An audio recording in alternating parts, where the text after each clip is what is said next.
I was introduced to the scientist Pope through an act of grace. Writing a book about an adventurous Viking woman, I made an imaginary pilgrimage to Rome just after the year 1000.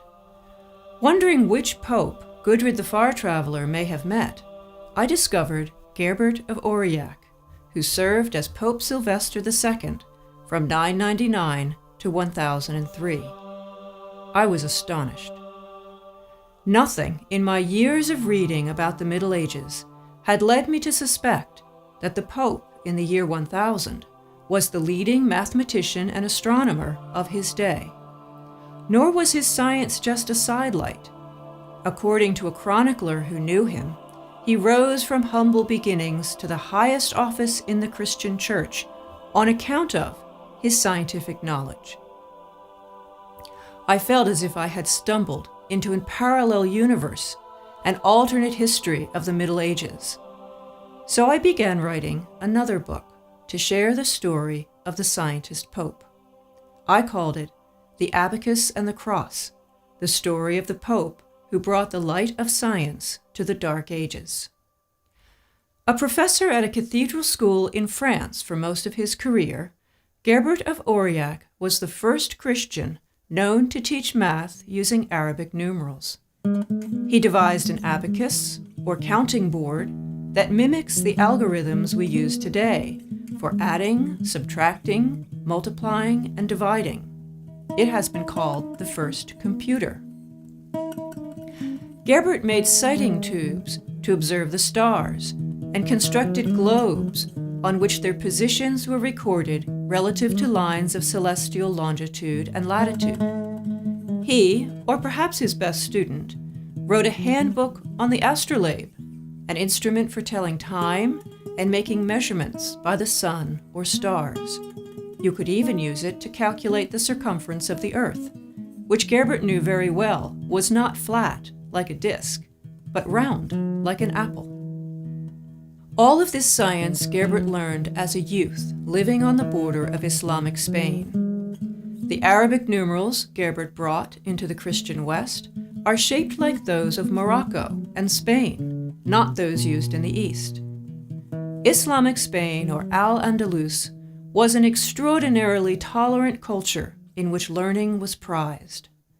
In the Caliph's library in Cordoba were 40,000 books. Gerbert's French monastery owned fewer than 400. Many of the Caliph's books came from Baghdad, known for its House of Wisdom, where for 200 years works of mathematics, astronomy, physics, and medicine had been translated from Greek and Persian and Hindu and further developed by Islamic scholars. In the world Gerbert knew, Arabic was the language of science. Much of what Gerbert taught at his cathedral school in France, for example, was derived from the works of Muhammad ibn Musa al-Khwarizmi, a Persian scientist in Baghdad's House of Wisdom. In the early 800s, al-Khwarizmi wrote a book on what we call Arabic numerals. He named it On Indian Calculation, well aware that the symbols 1 through 9 and the place value system that makes arithmetic easy originally came from India. Modern algebra comes from a second book by al-Khwarizmi. You can thank him for quadratic equations. Al-Khwarizmi's own name gives us the word algorithm. No computer scientist could function without the word algorithm. His third book is a set of star tables, in which he uses trigonometry, spherical astronomy, and other advanced math to calculate the changing positions in the heavens of the planets, sun, and moon. Finally, al-Khwarizmi wrote a treatise on the astrolabe, which was the most important scientific instrument until Galileo invented the telescope in the 17th century. Al-Khwarizmi's books quickly reached Islamic Spain, perhaps even before his death in about 850.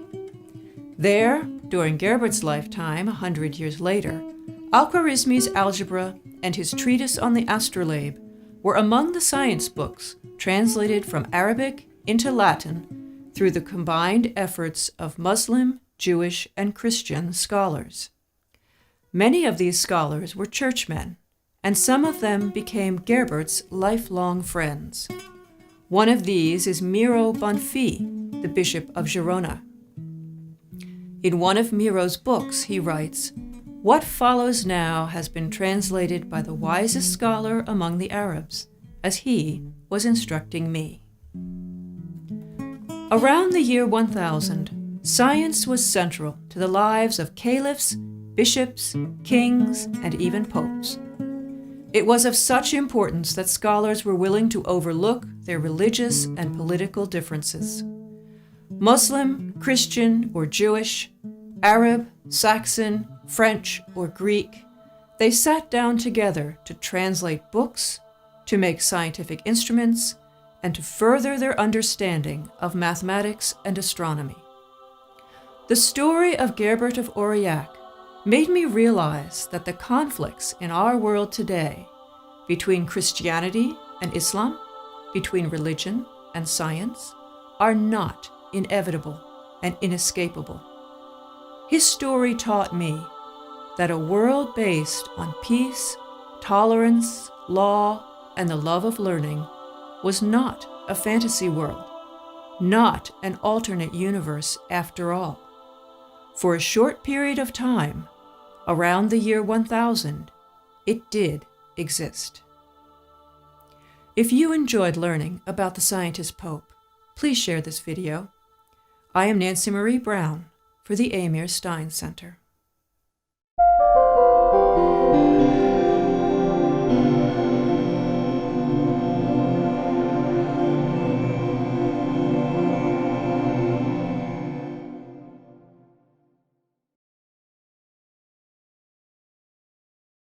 If you want to see more content like this, make sure to like, share, subscribe, and hit the bell notification so you don't miss any new videos.